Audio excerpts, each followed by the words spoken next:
Bismillahirrahmanirrahim. Assalamualaikum warahmatullahi wabarakatuh. Alhamdulillah, kita dipertemukan kembali, diberi kesempatan kembali untuk belajar bersama mengenai mata kuliah audit internal, khususnya untuk pertemuan kali ini, kita akan belajar bersama tentang pedoman praktik auditor internal lingkup global, khususnya di kode etik auditor internal.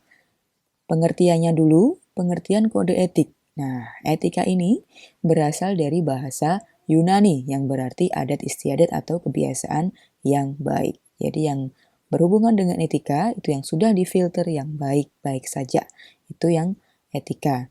Lalu maka membentuk kode etik. Nah, kode etik ini merupakan suatu tatanan etika yang telah disepakati oleh suatu kelompok masyarakat tertentu. Kode etik profesi, maka profesi tertentu. Kode etik auditor internal, maka kode etik yang berlaku di lingkungan para auditor internal. Itu yang dinamakan dengan kode etik auditor internal. Selanjutnya, pendekatan kode etik. Nah, kode etik ini ada dua pendekatan, yaitu pendekatan prinsip dan pendekatan perilaku.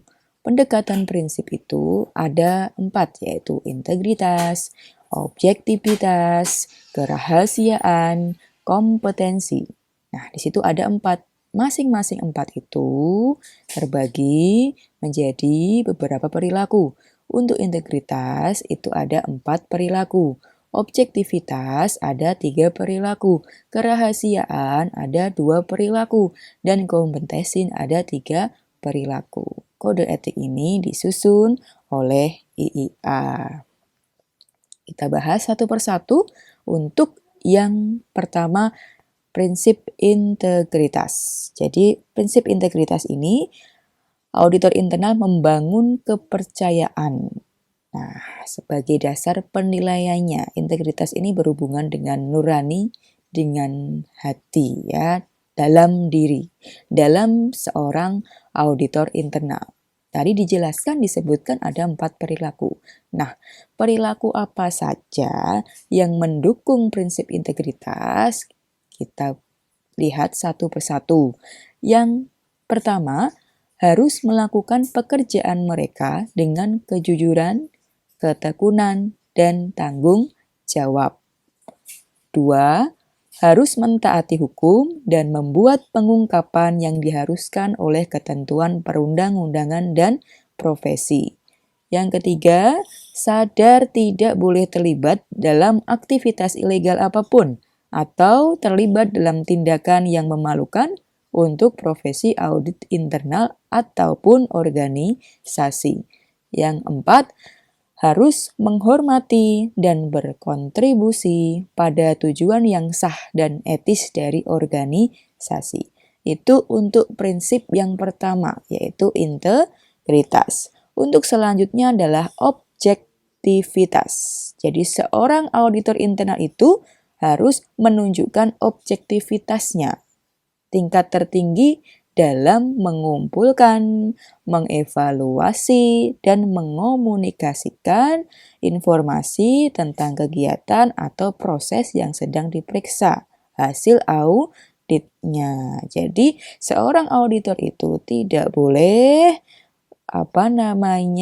terpengaruh atau bergantung dengan orang lain. Tidak boleh subjektif, harus objektif. Tidak boleh tergantung dengan kepentingan lain. Nah, perilaku apa saja? Yang pertama adalah tidak akan berpartisipasi dalam kegiatan atau hubungan apapun yang dapat mengganggu atau dianggap mengganggu ketidakbiasaan penilaian mereka.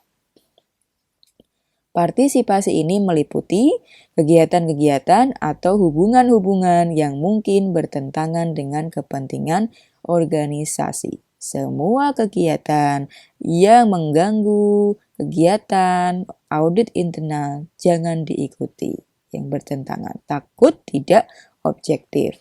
Untuk yang kedua, tidak akan menerima apapun yang dapat mengganggu atau dianggap mengganggu profesionalitas penilaian mereka. Tidak mau menerima amplop yang ada isinya. Nah, gitu ya, tanda kutip. Itu misalnya. Kemudian yang ketiga, harus mengungkapkan semua fakta material yang mereka ketahui yang jika tidak diungkapkan dapat mengganggu pelaporan kegiatan yang sedang diperiksa. Semuanya diungkapkan. Tidak ada tawar-menawar. Begitu ya.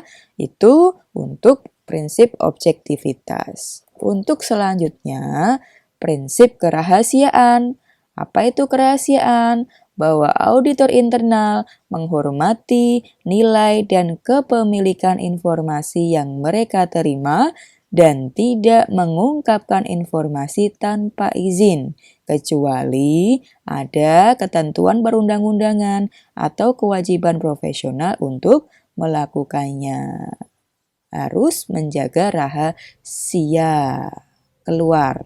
Nah, gitu ya, tidak boleh asal menceritakan apa yang sedang diperiksa keluar ranah kegiatan audit internal. Tidak boleh.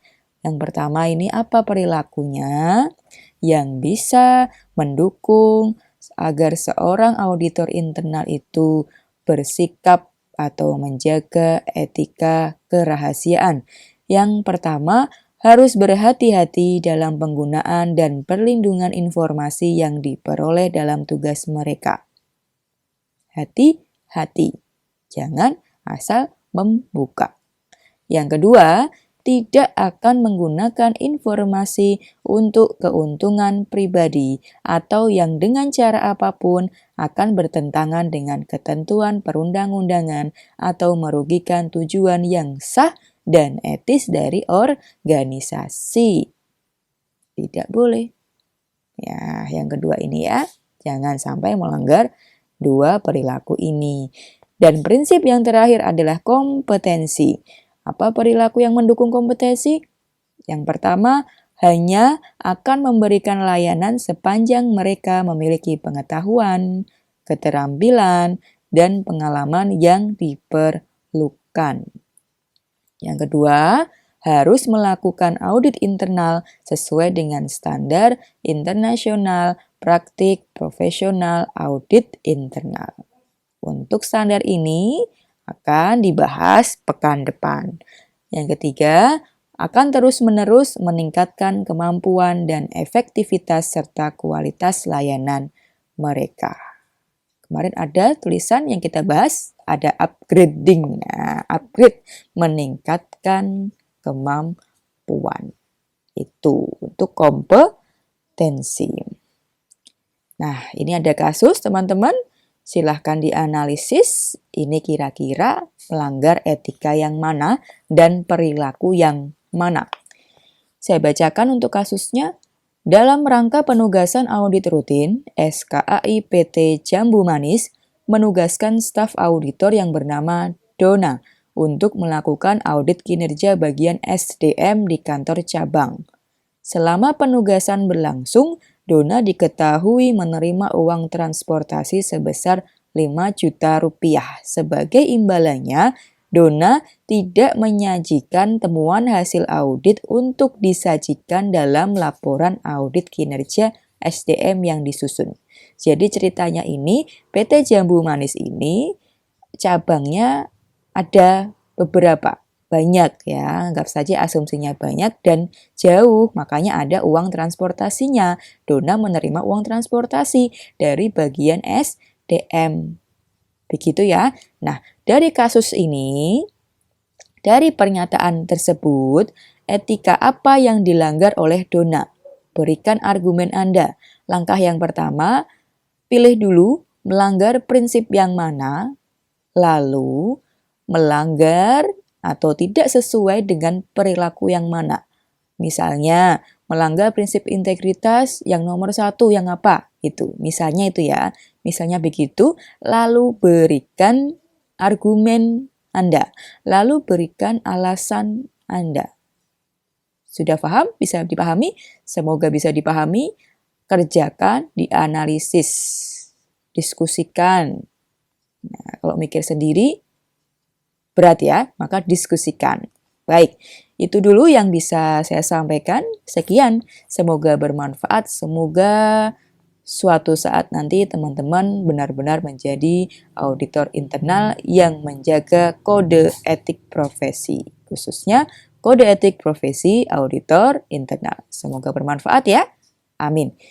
Terima kasih. Wassalamualaikum warahmatullahi wabarakatuh.